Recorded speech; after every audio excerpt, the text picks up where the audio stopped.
Google akkauntni qanday qilib o'chirishni o'rganamiz. Meni noutbukda ko'rsatyapman, lekin xuddi shu narsani nimada telefonda qilsangiz ham bo'ladi. Men Google Chrome'ga kirib olaman. Siz xohlagan bitta brauzeringizga kirsangiz, mana shu yerda Google'ingiz ulangan bo'ladi. Agar ulanmagan bo'lsa, sizda Google akkaunt yo'q hisoblanadi. Shu Google akkauntni qanday qilib o'chirsa bo'ladi? Xohlasangiz bu yerdan bosib, bu yerdan перейти настройки аккаунт Google'ga bossangiz bo'ladi. Xohlasangiz bu yerdan bosib, управление аккаунт Google'ga bossangiz bo'ladi. Ikkalasi ham bitta joyga olib boradi. Bu yerga kirib olganimizdan keyin bir qator funksiyalar bilan tanishtirsak ham bo'ladi. Bu yerda sizni lishniy informatsiyangiz turadi. Bu yerda sizni parollaringiz turadi.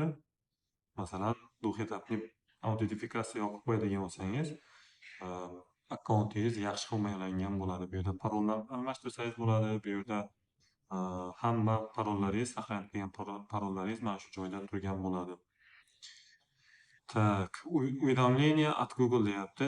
Bu yerda 3 ta telefonga ulangan ekan bu akkauntdan. O'shani ko'rsatyapti. Rezervni nomer qo'ysa bo'ladi. Rezervni elektron pochta ulab qo'ysangiz bo'ladi. Bu yerda ulangan mana nimalar telefonda chiqaryapti. Найти потребное устройство bunga bossangiz, mana shu akkauntingiz ulangan telefonlaringizni joylashuvini ko'rsatib beradi. Bu ulangan nimalar, приложениялар yoki saytlar mana shu yerda turadi. Bu yerdan chiqib ketib o'chirib qo'ysangiz bo'ladi. Tak, keyingisi parol akkaunt Google. Bu yerda mana pin kod so'rayapti. Notebookning pin kodini so'raydi. Men bunga kirib o'tirmayman. Связанный сторонний приложение bu boyagi narsani ikkinchi nimasi, ikkinchi joyi.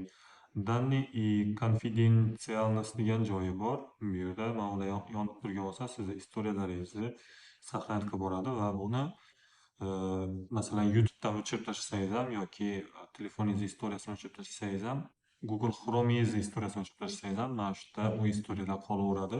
Shuning uchun bularni o'chirib qo'yishingiz kerak, istoriyalaringiz zapis qilmasligi uchun.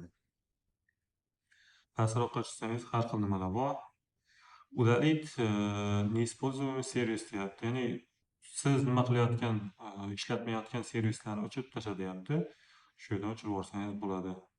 Bu yerda eng pastiga tushsangiz, удалить аккаунт Google. Полностью удалить аккаунт и все данные degan joyi bor. Mana bu pochtamiz bu yerdan kirdik. Bu yerdan данные и конфиденциальность degan joyga kirganimizda eng pastida удалить аккаунт Google turibdi. Telefonda ham xuddi shunaqa pastga chiqadi. Shu yerga bitta bosamiz. Bu yerda pin kod teramiz. Bu telefoningiz kodini so'raydi. Menda notebook bo'lgani uchun notebookni kodini so'radi. Skachat данные qilib, hamma данныйingizni o'zingizga загрузить qilib olib, kompyuteringizga ham yoki telefoningizga skachat qilib olib turib, keyin o'chirib tashlasangiz bo'ladi. Yoki shunday o'chirib yuborsangiz ham bo'ladi. Bu yerda men roziman deb nima qilasiz, shartlarini qarab, nima qilsa nima qilishini aytyapti. Va udalить akkauntga bosamiz. Bu yerda boshqatdan siz shu nimangizga boshqatdan kirishni so'rayapti. Вы вышли из аккаунта, синхронизация приостановлена deyapti. Boshqatdan kiring deyapti. Biz boshqatdan kiramiz. Xo'sh, bu yerda o'zini parolni avtomatik yozadigan qilamiz. Ваш аккаунт Google и все данные удалены deyapti. Mana o'chib ketdi. Ko'rganlaringizdek. Endi buni восстановить qilsangiz bo'ladi. Hozir o'chirib yubordik. Hamma narsani o'chib ketdi nimaga?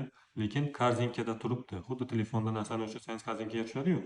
Xuddi shu narsa bunda ham bor. Ya'ni akkaunt полностью yo'qolib ketmaydi. Buni qaytarib olsangiz bo'ladi. Qaytarib olish uchun xuddi shu joyga восстановить akkauntni bosasiz. Bu yerda boshqatdan terib kirishingiz kerak, восстановить qilishingiz uchun.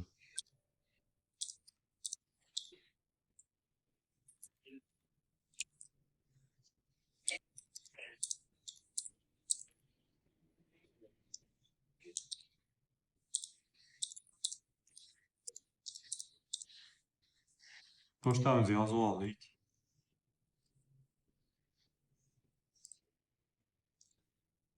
Bu o'chgan deb nima qilyapti? Akkaunt o'chgan, nimada o'chgan deyapti. Endi buni boshqatdan vassalat qilyapmiz. Nodaless My TV account deyapti. Digital account приложить вам, повторить siz ishonchingizni komil qiling deyapti. Sizga tegishlimi bu nima deb aytyapti. Использовать другой аккаунт.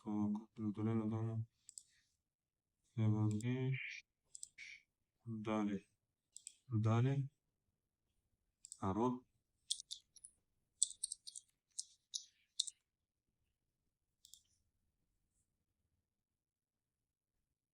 Mana, tayyor bo'ldi. Ya'ni parolimizni Google akkauntimizni boshqatdan terishimizni so'radi, terdik. Keyin parolni kiritishimizni so'radi, kiritdik. Endi smenit parol qilib olsangiz bo'ladi shu yerda yoki продолжitga bosib, akkauntingizni tiklab olsangiz bo'ladi. Mana akkaunt qaytadan tiklandi.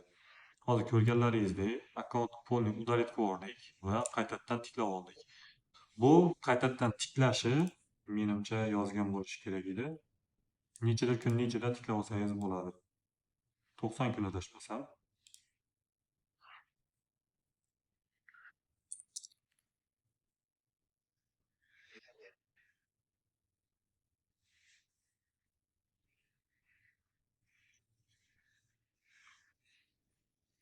Mana bu yerda yozib qo'ygan.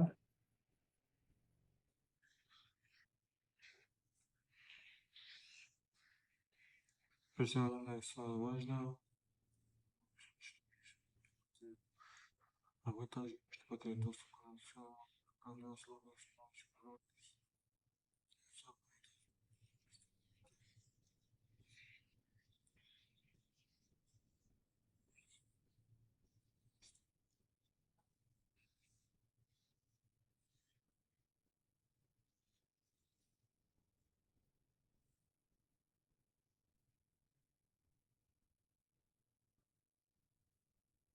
Yozmagan ekan. Bu yerda yozmagan ekan. Lekin meni bilishim bo'yicha shu 90 kun adashmasam, 90 kunning ichida mana shunaqa qilib восстановить qilib olsangiz bo'ladi akkauntingizni. Ko'rganingizdek, xuddi shu narsa qaytdi. Shu akkauntda hech narsa o'zgargani yo'q. Mana ulangan nimalar ham xuddi ilovalari bo'lsin, boshqa nimalar bo'lsin, mana bu настройкалар bo'lsin, bir xil turibdi, hech narsa o'zgargani yo'q. Chunki sразу men восстановить qilib oldim. Bu восстановить adashmasam 90 kun. Uni yana tekshirib olasizlar o'zlaringiz. Chiqchibi degan yozsangiz ham chiqarib beradi. Shunaqa qilib восстановить qilib olsangiz bo'ladi.